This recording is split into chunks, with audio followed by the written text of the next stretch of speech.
이란이 이라크에 있는 미군 기지에 미사일을 발사했습니다. 양국 간 무력 충돌로 주식시장은 급락세를 보였고 원달러 환율은 요동을 쳤는데 당분간 금융시장이 불안한 흐름을 보일 것으로 전망됩니다. 이번 미국과 이란의 충돌로 우리 경제도 직격탄을 맞았습니다. 사태가 장기화되지 않을지 우려가 확산되는 가운데 조선과 항공, 해운업계는 비상이 걸렸고 중동 지역에 직접 진출한 국내 건설사들도 난감한 상황에 빠졌습니다. 삼성전자가 7조 1천억 원의 4분기 영업이익을 기록했습니다. 시장 예상보다는 높지만 지난해 전체 영업이익은 4년 만에 최저 수준입니다. 하지만 주력 제품인 메모리 반도체 가격이 오르고 있어 향후 실적이 개선될 것으로 보입니다. 중국에서 집단으로 발생한 원인 불명 폐렴과 관련해 국내에서도 관련 증상을 보인 환자 한 명이 발생했습니다. 해당 환자는 중국 국적의 여성으로 현재 격리돼 치료와 검사를 받고 있는 것으로 알려졌습니다. 이상 오늘의 주요 뉴스입니다.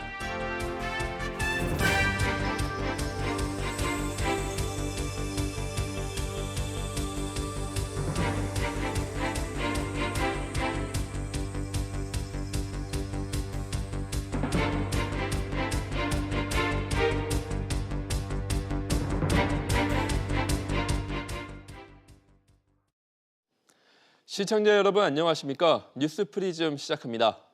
이란의 이라크 내 미국 공군기지 공격 소식이 전해지면서 금융시장이 하루 종일 요동쳤습니다.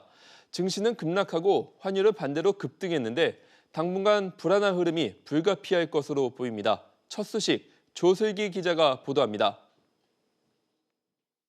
이란의 미군 주둔기지 공격 소식에 주식 시황판 그래프가 줄줄이 아래를 가리키고 있습니다. 미국과 이란의 무력 충돌이 전면전으로 확대될 수 있다는 우려가 투자 심리를 위축시켰습니다. 코스피는 결국 어제보다 24.23포인트, 1.11% 급락한 2151.31에 장을 마쳤습니다.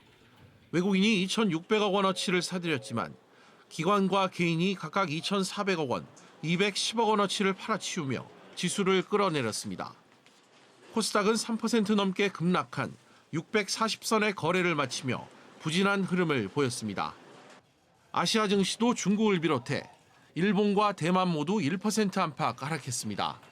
미국과 이란 간의 군사적 긴장이 무력 충돌로 이어지면서 당분간 금융시장의 불안한 흐름은 지속될 것으로 보입니다. 갈등이 격화되는 양상이고 아직까지는 봉합되는 모습을 보여주지 못하고 있어서 단기적인 변동성을 좀 더 키울 가능성을 열어놓고 봐야 된다는 말씀을 드립니다. 중동발 불확실성이 커지면서 국제유가는 장중 5% 넘게 급등했고 안전자산인 금값도 2% 넘게 올랐습니다. 서울 외환시장에서 원달러 환율도 장중 10원 넘게 급등하며 큰 변동폭을 보이다가 5원가량 오른 1,170원대의 거래를 마감했습니다. SBS CNBC 조슬기입니다. 우리 시간으로 오늘 아침 이란이 이라크에 있는 미군 기지에 탄도미사일을 발사했습니다. 닷새 전 미국이 이란 군부 실세를 사살한 것에 따른 보복에 나선 건데요. 취재기자 연결합니다. 김한진 기자. 네, 김한진입니다. 네, 새벽에 있었던 이란의 공격 소식 전해주시죠. 네, 우리 시간으로 오늘 오전 7시 30분, 현지 시간으로 새벽 1시 30분에 이란 혁명수비대가 미군 주둔 이라크 기지 두 곳에 탄도미사일을 발사했습니다. 이란 국영TV는 지난 3일 미군에 의해 숨진 거셈 솔레이마니 사령관에 대한 보복이라며 미사일 15발을 발사해 미국인 80여 명이 숨졌다고 보도했습니다. 이란 혁명수비대는 미국이 반격에 나설 경우 미군 기지가 있는 제3국도 표적이 될 것이라고 경고했습니다. 네, 공격을 받은 미국 측 반응은 어떻습니까? 트럼프 미 대통령은 긴급 국가안보회의를 열고 대책 마련에 들어갔는데요. 트럼프 대통령은 우리 시간으로 오늘 오전 11시 트위터를 통해 사상자 등 피해 조사가 진행 중인데 아직까지 매우 좋다며 큰 피해가 없음을 시사했습니다. CNN은 미군 관계자 발언을 인용해 미사일이 미군 기지를 타격하기 전 경보가 발령돼 피신할 시간이 있었다고 보도했습니다. 트럼프 대통령은 현지 시간 8일 아침, 우리 시간으로는 오늘 밤 이번 사태와 관련된 성명을 발표할 예정입니다. SBS CNBC의 김한진입니다. 미국과 이란 간 군사적 긴장이 고조되면서 국제 유가도 요동치고 있습니다. 특히 유가에 민감한 기업들의 불안감이 커지고 있는데요. 이번 사태가 우리 산업계에 미칠 영향, 이한승 기자가 보도합니다.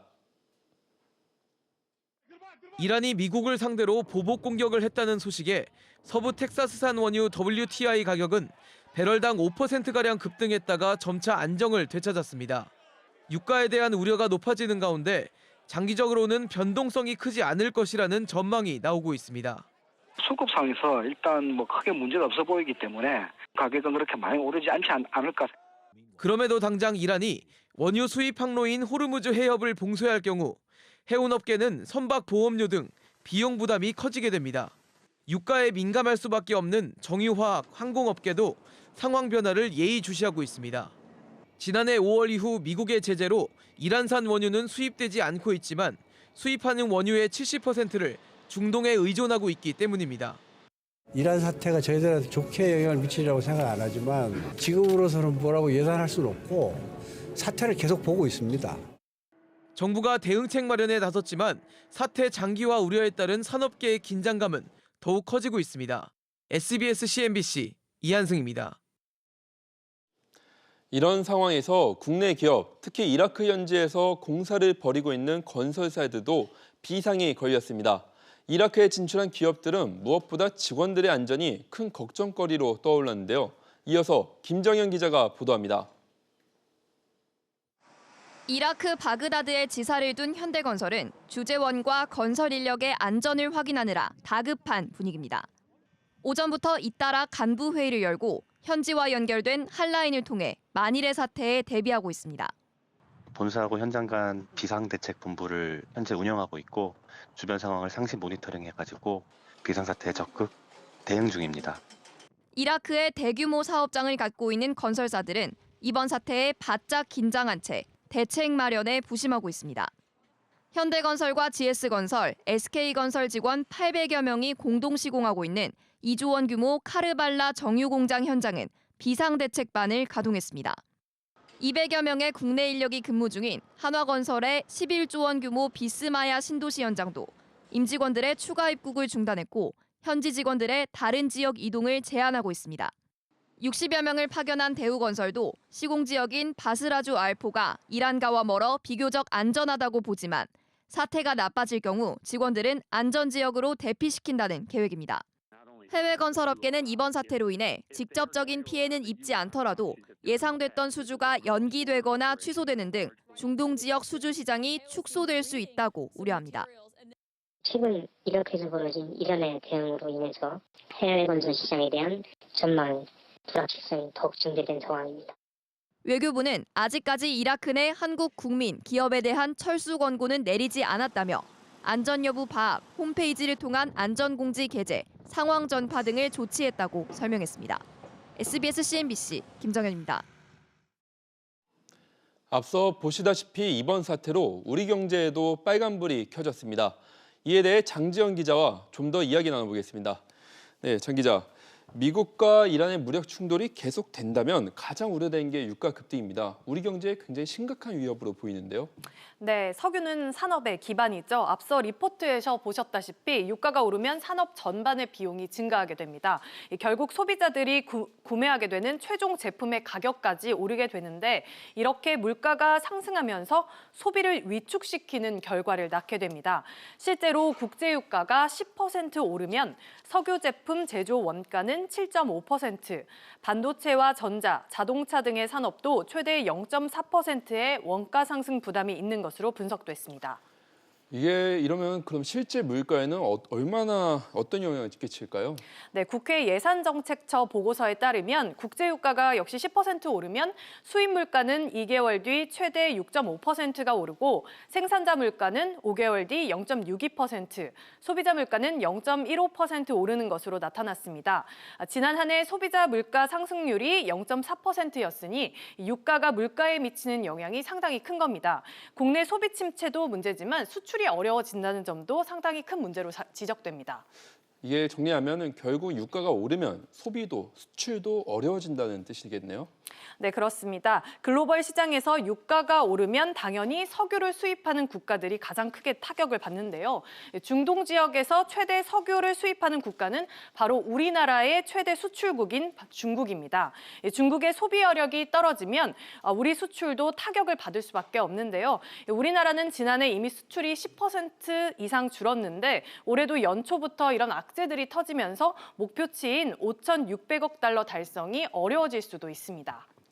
네, 이번 사태로 안전자산에 대해서 쏠림 현상이 심화되고 있다는데 이것도 결국 경기 활성화엔 좋지 않다면서요.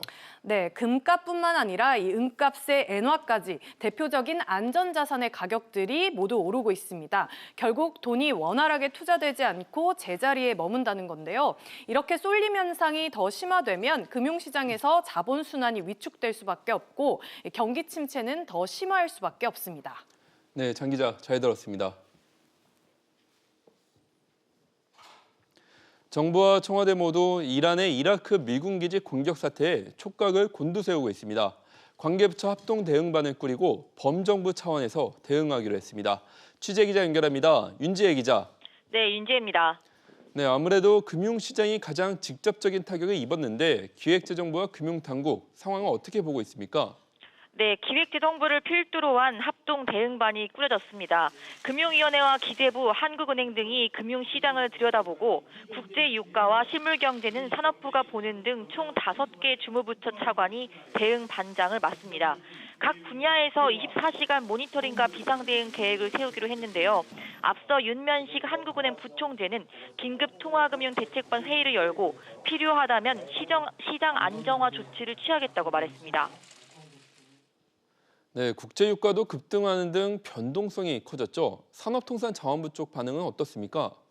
네, 산업통상자원부가 정유업계 가스공사 관계자들과 함께 석유와 가스 수급 상황을 점검하기 위해 긴급 대책 회의를 역시 열었습니다.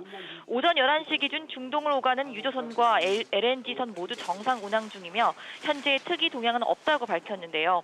해수부는 오늘부터 중동 정세가 안정화될 때까지 호르무즈 해협과 페르시아만 통항 선박에 대한 안전 확인을 강화하기로 했습니다.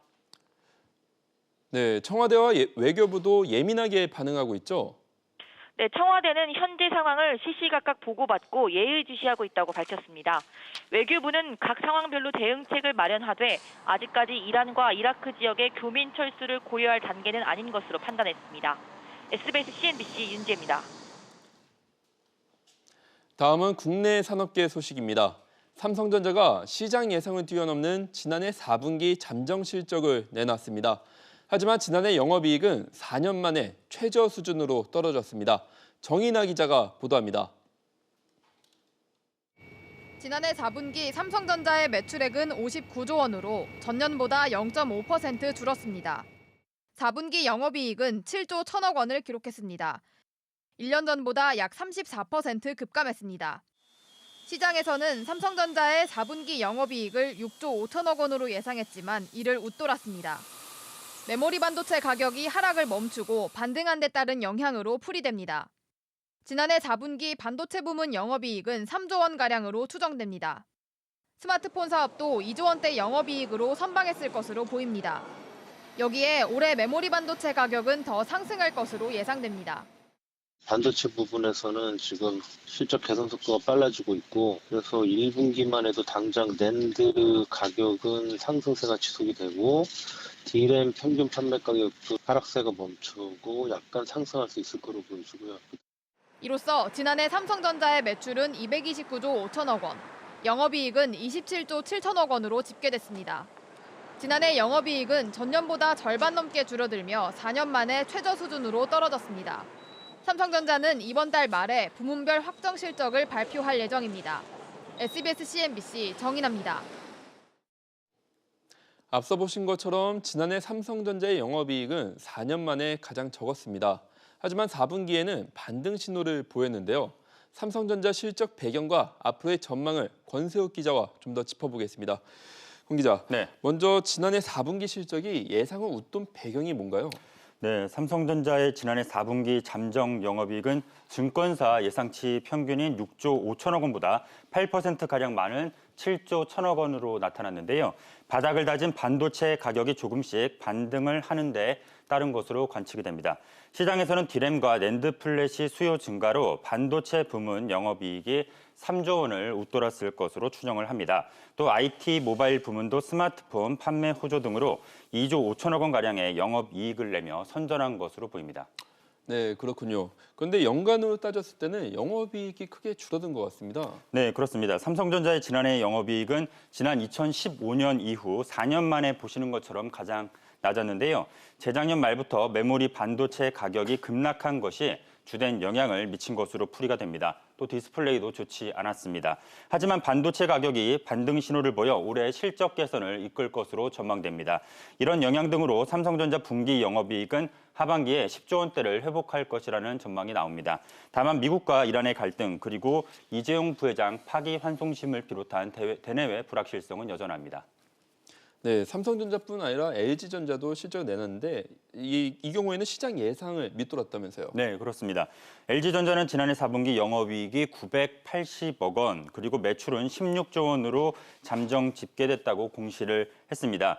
2,800억 원대의 영업이익을 기록할 것으로 내다본 증권사 예상치에 크게 못 미치는 어닝 쇼크였는데요. 스마트폰 실적 부진 등에 따른 것으로 풀이가 됩니다. 이에 따라 지난해 연간 영업이익은 역대 최고였던 재작년보다 10% 줄어든 2조 4천억 원으로 집계가 됐습니다. 다만 연간 매출은 62조 3천억 원으로 역대 최고였던 지난 2017년 기록을 2년 만에 보시는 것처럼 경신을 했습니다. 네, 공 기자 잘 들었습니다. 중국에서 발생한 원인 불명의 폐렴과 관련해 국내에서 중국인 증상자가 발생했습니다. 김성훈 기자 연결해 얘기 들어보겠습니다. 김 기자, 소식 전해주시죠. 네, 질병관리본부는 중국 후베이성 우한시에서 발생한 폐렴과 관련해 국내에서 중국인 여성 증상자 1명이 발생했다고 밝혔습니다. 경기도 내 한 회사에서 일하는 이 여성은 업무차 지난 12월 우한시를 찾았고 지난해 12월 30일 입국 후 감기 증상이 있어 우산한국병원과 동탄성심병원 등을 찾았습니다. 이후 어젯밤 폐렴이 확인됐고 분당 서울대병원에 이송돼 격리치료 중입니다. 질본은 환자 상태는 양호하다면서 직장 동료와 의료진 접촉자에 대해 조사 중이라고 밝혔습니다. 앞서 중국 당국은 지난해 말 우한시에서 폐렴 환자 27명이 발생해 7명이 중대에 빠졌다고 밝혔습니다. 중국 당국은 우한시 해산물 시장에서 폐렴이 발생한 것으로 보고 조사했는데 이 시장에선 살아있는 닭과 야생동물들도 판매하고 있던 것으로 알려졌습니다. 1월 5일 기준으로 중국 당국이 밝힌 환자 수는 모두 59명입니다. SBS CNBC 김성우입니다. 문재인 대통령이 투기와의 전쟁이라며 부동산 시장에 대한 강력한 정책을 예고한 바 있죠. 오늘은 김상조 청와대 정책실장이 좀 더 힘을 싣는 발언들을 내놨습니다. 이광호 기자의 보도입니다. 한 라디오 방송에 출연한 김상조 청와대 정책실장은 부동산 시장에 대해 하나의 정책만으로 안정화시킬 수 없다는 말로 시작했습니다. 1.2%에 해당하는 15억 이상의 초고가 주택, 4%에 불과한 9억 이상의 고가 주택이 1,340만 호의 전체 주택 시장 문제를 좌우하는 게 이게 부동산 시장의 특징입니다. 그렇기 때문에 어느 하나의 정책만으로는 이 시장을 안정화시킬 수가 없는 것입니다. 이어 부동산 시장 안정은 이번 정부 정책의 최우선 순위에 있다고 덧붙였습니다. 가장 중요한 것은 시장에 있는 분들의 기대, 익스펙테이션을 안정시키는 것입니다. 그렇죠. 정부가 물러서지 않을 거다라고 하는 메시지를 끊임없이 던질 거고요. 필요하면 필요한 정책.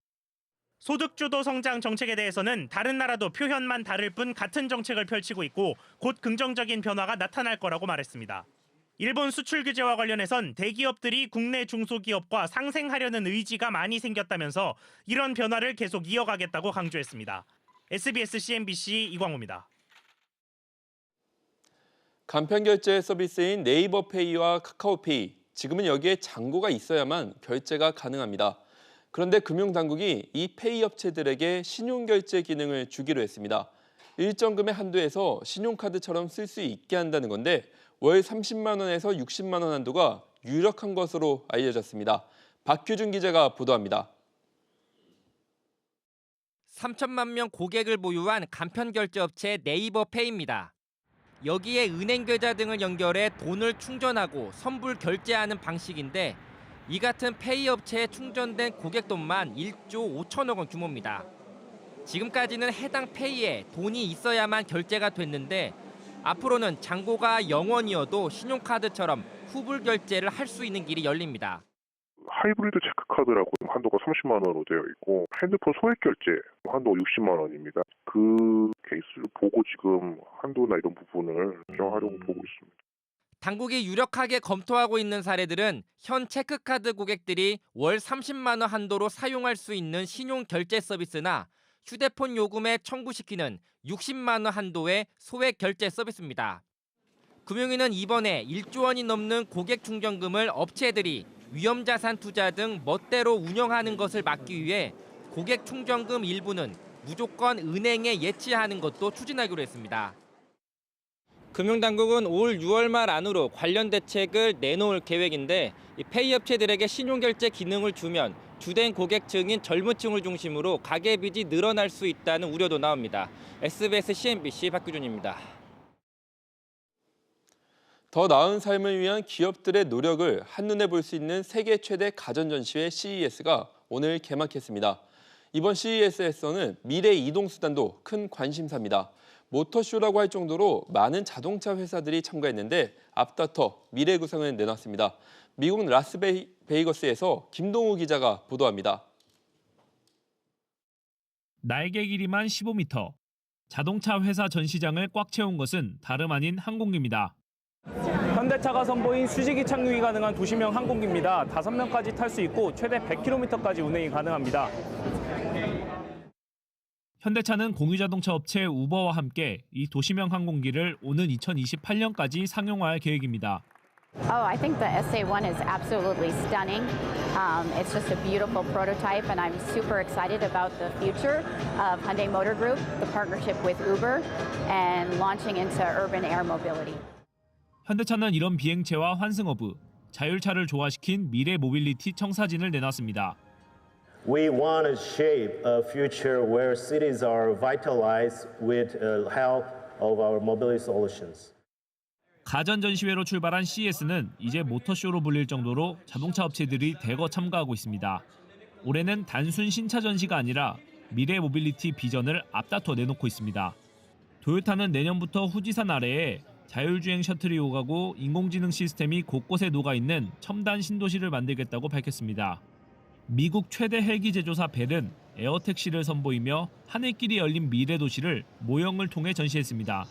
독일의 벤츠도 운전자와 상호작용하는 컨셉트카를 공개하고 환경 친화적이고 지속 가능한 성장에 대한 비전을 발표했습니다.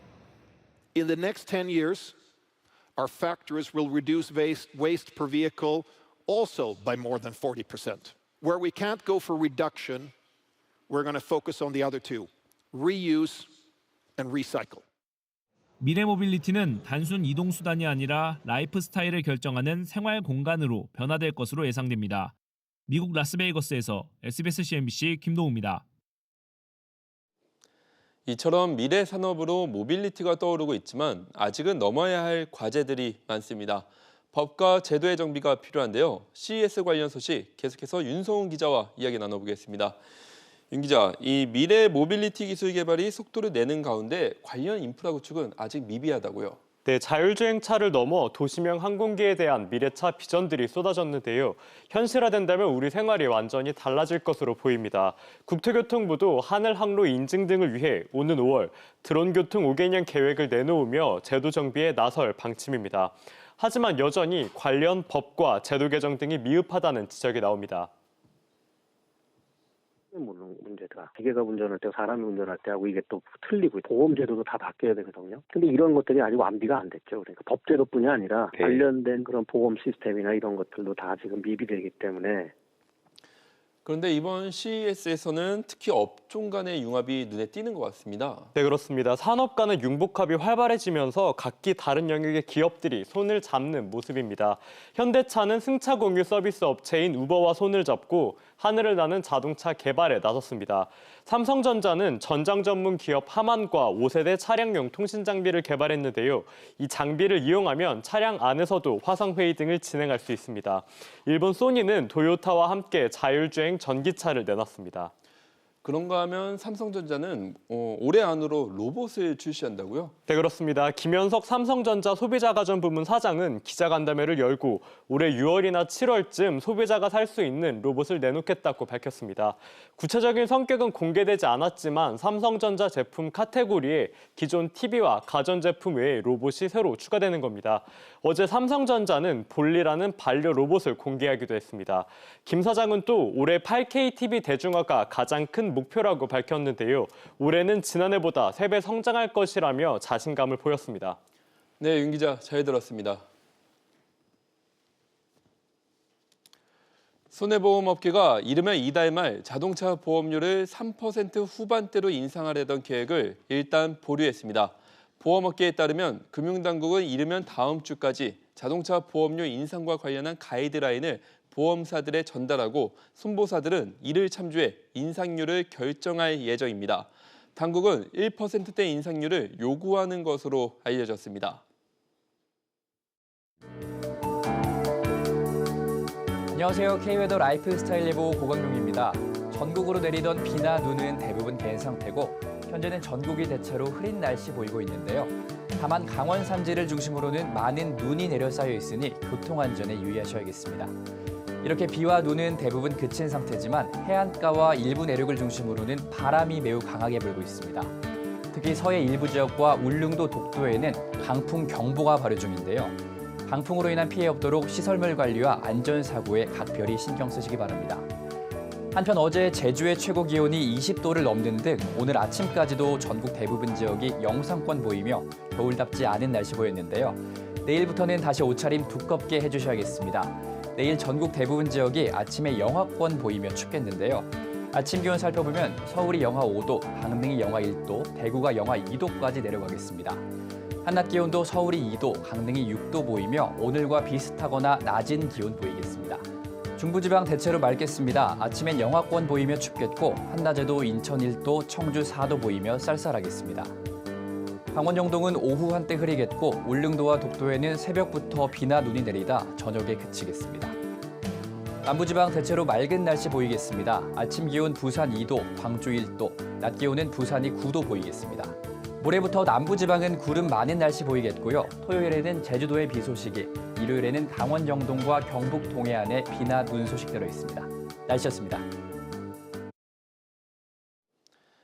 괜찮다. 지금까지는 매우 좋다. 도널드 트럼프 미국 대통령이 이라크 내 미군 주둔기지가 이란으로부터 미사일 공격을 받은 뒤 트위터에 올린 글의 일부입니다. 하지만 이를 지켜보는 입장에서는 인명피해는 물론 경제적인 여파가 얼마나 커질지 걱정이 앞섰는데요. 괜찮지도 좋지도 않은 이 상황이 큰 피해 없이 잘 마무리되길 바랍니다. 시청해 주셔서 감사합니다.